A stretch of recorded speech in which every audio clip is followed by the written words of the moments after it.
young guys in tight jeans doing slow motion renovations. Yeah, no problem. We'll buy that. Now, when did you guys know that it was working, that it was going to be a winner? We really bought a house for $250, fixed it up, sold it a year later for 50 grand profit, and that's when we realized there could be something. Within 3 months, we were the #1 show on the network. Early on, everyone realized I was better looking than Drew, so that was a big difference. No.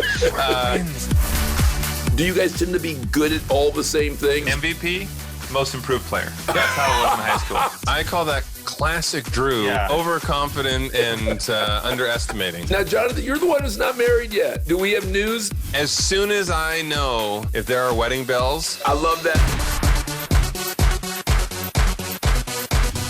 Hey, family, bienvenidos. Welcome to the show. We got an epic one. Got the biggest stars in the game here to talk shop. That's right, I'm talking about the one and the only, or I should say the two and the only, Property Brothers. Drew and Jonathan Scott, twin brothers who are celebrating 500 episodes on HGTV. But that's not all. What started off as a single show has now grown into an empire. From Property Brothers to Scott Brothers Entertainment, to their children book series, to their line of home furnishings and decorations. And now, guess what? Their latest edition, the Emmy-nominated Property Brothers Forever Home. Oh, and as if that's not all, and that isn't enough, they're also doing some incredible work in the sustainability space. For more, this is Drew and Jonathan Scott, AKA the Property Brothers. Enjoy. The Carlos Watson Show is brought to you by American Family Insurance. Hey, fellas. Hey. Howdy, howdy. How are you guys? We are good. Talk about a beautiful set behind you there. I like it. I like the color. You know what? I had to deliver for you guys. I was like, damn it, the Property Brothers are coming on. I mean, I don't remember getting a call to help out with the design there. No. Well, clearly you didn't need our help, so. Hey, but you know, I wanted your help. Let's say that. I wanted your help even if I didn't need your help. So next time. We're in your heart. Okay, that's good to know.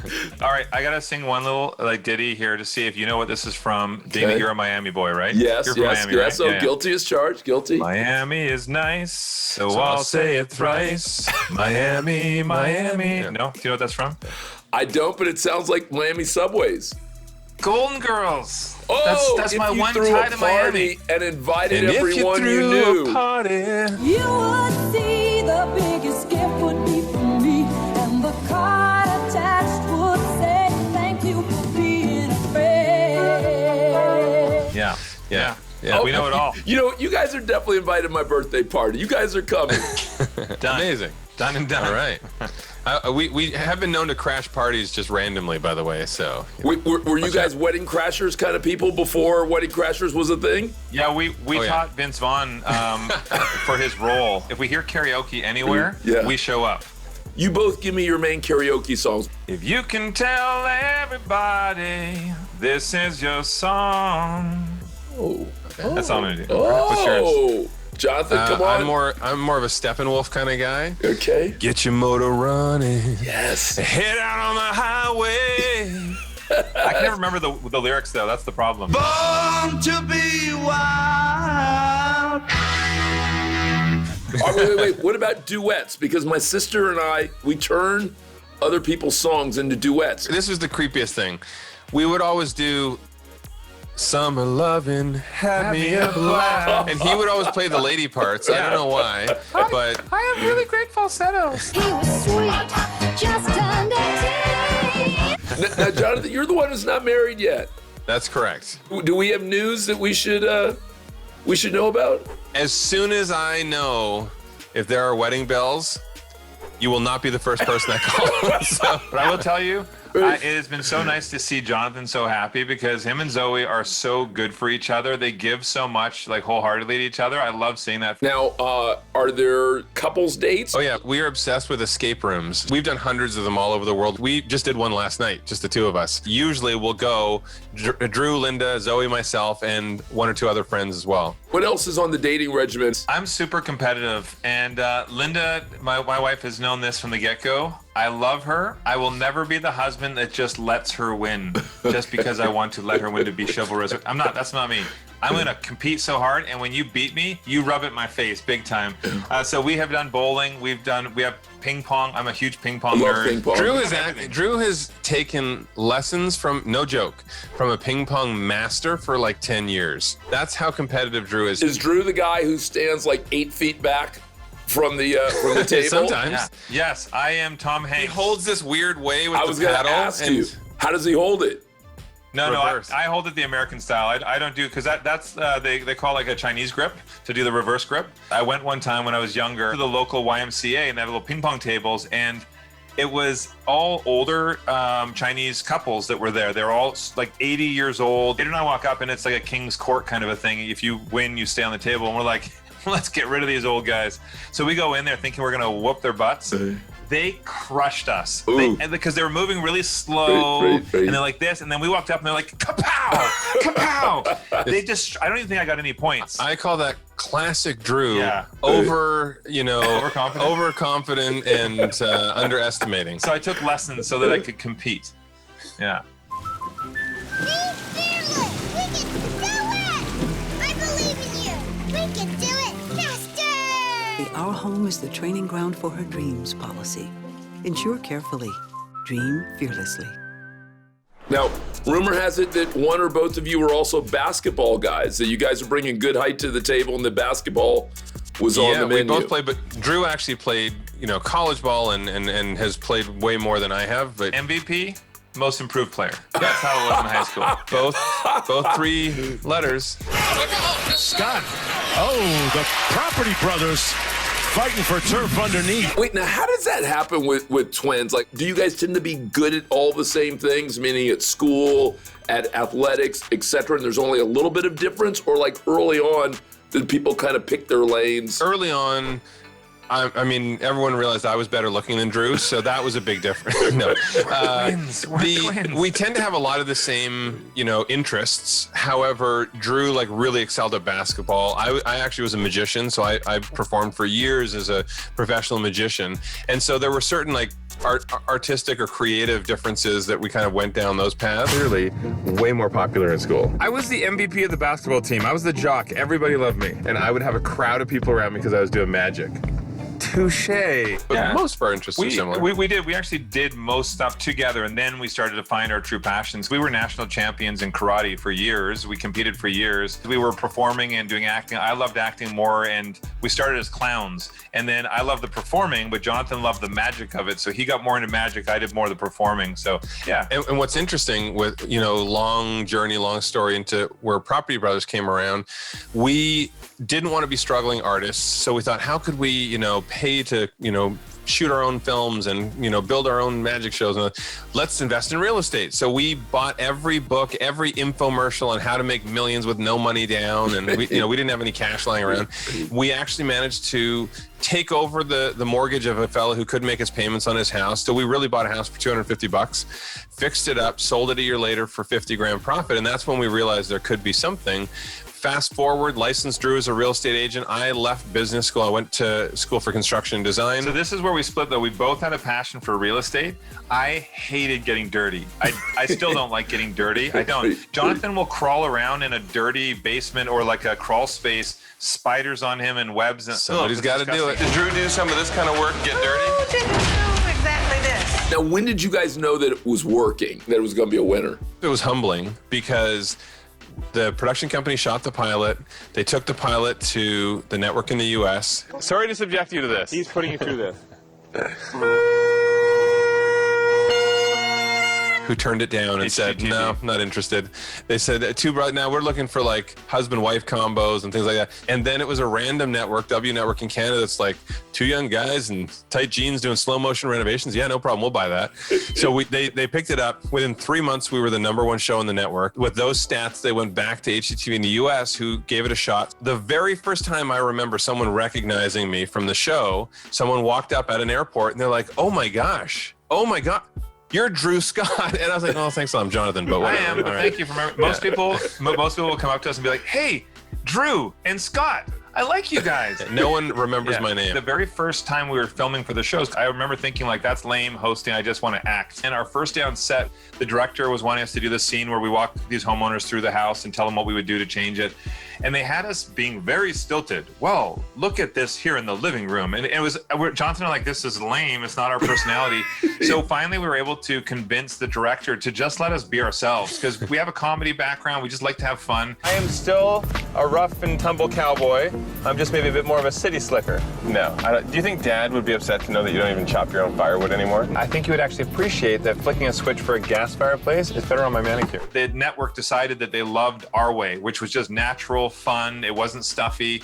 And HGTV, the exec there, Kathleen Finch, she said that our show changed the landscape of how they did home programming because it was more personable, it was more relatable for people, and it was more fun. We get like 500,000 messages a week each on social media from fans saying, here's what I love, here's what I want to do at my house. And, half a million? 500,000 messages each. Yeah. And so, mainly just asking if his hair is real or if it's just a high-quality wig. Exactly.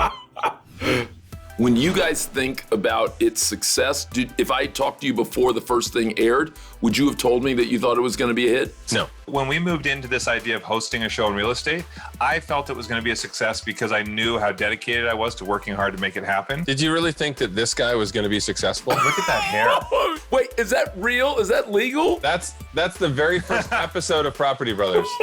This is even better. That's the very first, I mean, look at the hair. Okay, here. so first off, the producer said to Jonathan, more blonde highlights. It was terrible. And then they said to me, you got to go higher with your hair, like Robert Pattinson from Twilight. They kept saying, like, Robert Pattinson. I'm like, what? Why, Robert? I'm not a vampire. I don't understand. We didn't realize it would do as well as it did. And I think it really was because we weren't trying to be stuffy designers or contractors or realtors talking to people. We were trying to just be people that can relate. We still have the original piece of paper where we were writing down all the test ideas, like Builder Brothers and, Brothers in Business and all these different things. One was Bungalow Brothers. I remember it was so stupid. I like Bungalow Brothers. But I remember we looked at each other and we said, the one thing we have to promise is we are not going to be what everybody wants us to be or what people think it should be. We want to do something different. And, when we look back, we've done over 500 episodes now of our shows, which is, I believe we've now broken a record. Wait, now whose idea was Property Brothers? Drew actually hated Property Brothers. Oh, no, it was... He put it on his list originally, Right. but he kept going back and saying, no, I don't think it's right. No, the reason I didn't like it is because the business brain of me, I'm thinking is, if we go Property Brothers, they could probably find two other brothers that renovate and replace us very easily. We should have something more specific that makes it harder for them to replace us. What would have happened if the show had bombed? What would you guys be doing right now? I think if it didn't happen, we probably would have still pursued it in a different way or gone back to our other passions. Maybe I'd be the next David Copperfield. Maybe. In Vegas. Yeah. Who knows? What's your best magic trick? Oh my gosh, I do a little of everything. I used to do a full-size Vegas show. A lot of like vanishing and appearing in the middle of the audience. Our health has been compromised. Our rights have been taken away, but it's not too late to fight back. When it comes to energy freedom, this country has a long, long way to go. What's preventing everybody from having this? Now, someone told me that you guys care a ton about sustainability. Why? We were raised back onto the national park up in Vancouver, outside of Vancouver, Maple Ridge. Our mom and dad really raised us to be considerate of the planet and future generations. And so we learned the basics about recycling and doing a garden at home and never littering. And I think it just evolved from there. At the end of the day, we don't have an agenda. Like, I want what's good for families. I want, that people, if there is a benefit to cleaning up the environment, cleaning up air, water, and making our homes healthier, why can't that be available to everybody and affordable for everybody? And also, we love the idea that people should have the choice to make their own decision for how they power their home. When you look at the products that we manufacture, we always manufacture sustainably. We always make sure that we're, complying with not only international employment laws, but what we do here in the U.S. And we manufacture 10,500 products, everything from mattresses to wallpaper to decor, you name it. And part of our goal is to do things responsibly, but also so that people can improve their lives at home. A good friend of mine says that as important as the issue of climate change and sustainability and regeneration is, that it still really hasn't penetrated. Do you think that's true? And if so, how do you break out of that echo chamber and talk to a larger group of people about what clearly is something you think is fundamental and critical? The biggest hurdle we have is misinformation. So finding a way that we can just start a dialogue.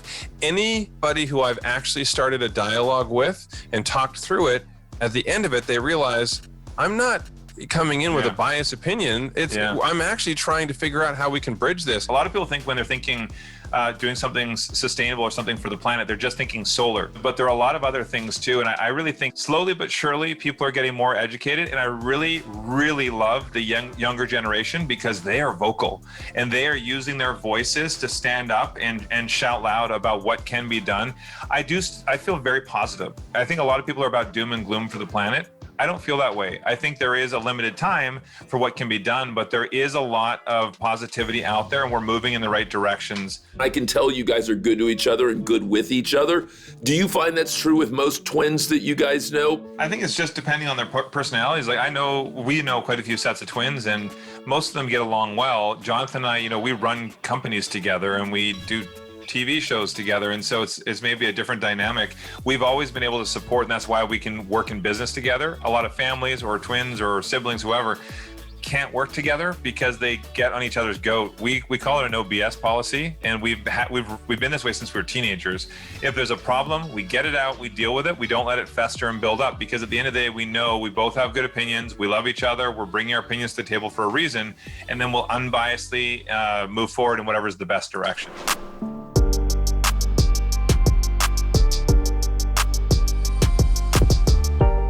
I love this whole concept of dreaming fearlessly.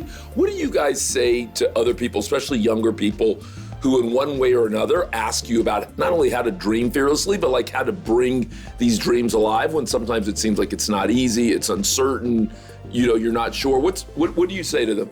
Yeah, and we love to motivate the young generation and support them. I think that nothing's easier to make a dream come true than if you can pull a community of people around you. And I think even for me, just from a young age, I had a built-in sidekick. Jonathan and I did everything together. We were there to support each other, and when he wanted to do something, I was in there to support. When I wanted something, same thing. And that dynamic really helped us achieve our goals, and the same support of our family and our friends and our whole circle. Especially with activism too, we always say the only thing stronger than using your voice is pulling someone in and having 2 voices and 4 voices and a community. And all of a sudden you can see change happen. And so, yeah, it's important but also to be open to dialogue. The one thing that I worry about these days is there's a culture where, no one's allowed to learn from their mistakes. You're done.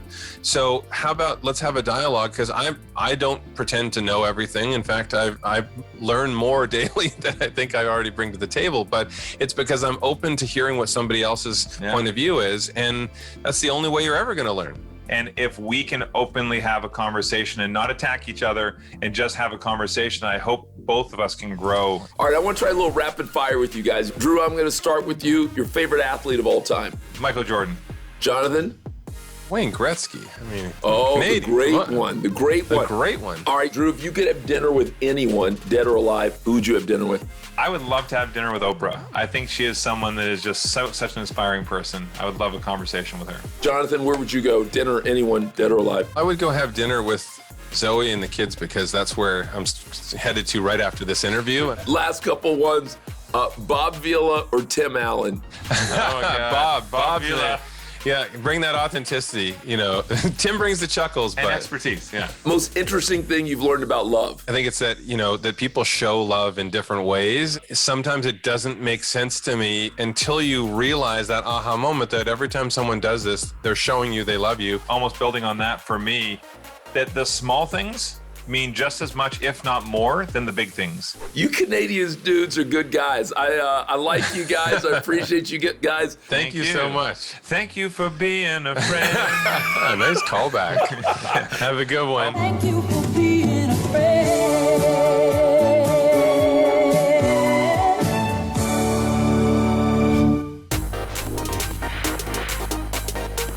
I really liked them. Oh! I'm shocked. Oh, love it.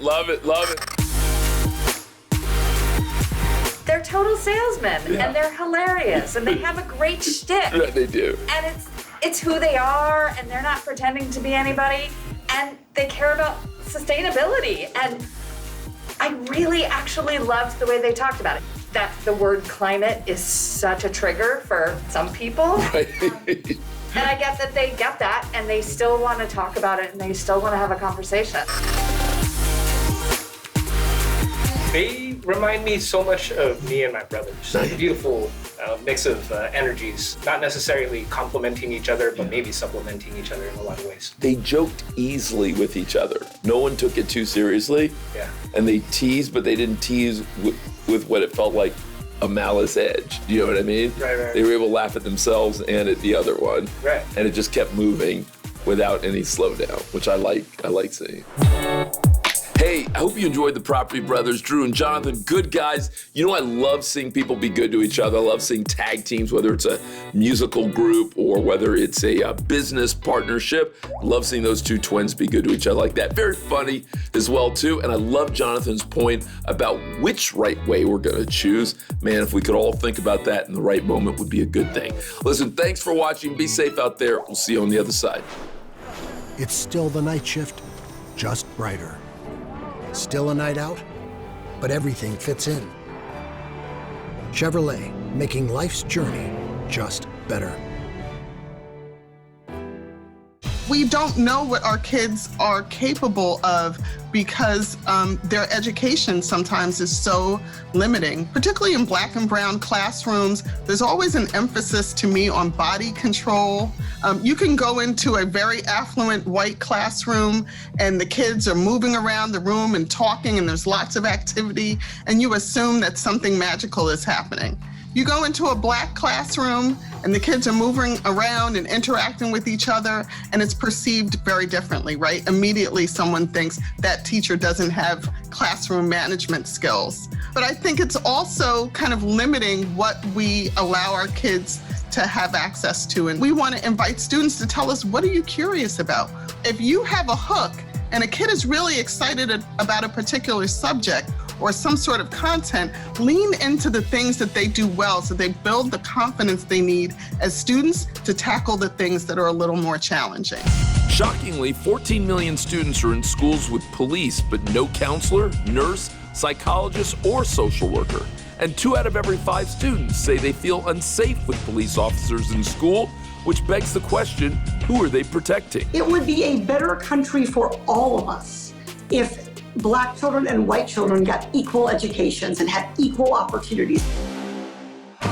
So what has the last year done? Because there were more conversations about race than I remember in my life during the Black Lives Matter protests. Has that changed in your experience? I think in some ways, obviously it's better because of awareness, and especially with social media, you know, it has its flaws, but it's bringing things to like more attention to important issues.